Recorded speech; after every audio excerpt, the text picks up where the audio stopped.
少爺，你個死賤人，因為個碗飯背叛我。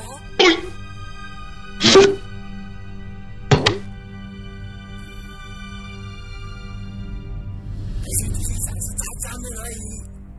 你听清，把人家放出来。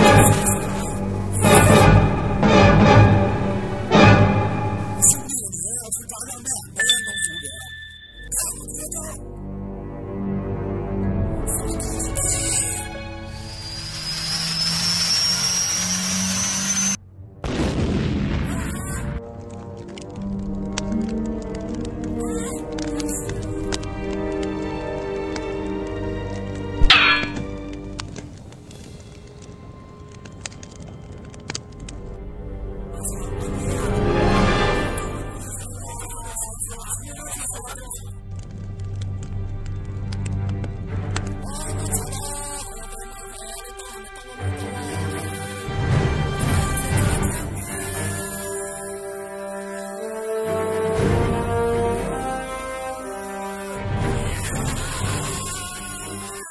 I'm coming home, I'm coming home.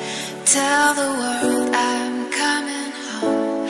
Let the rain wash away all the pain of yesterday.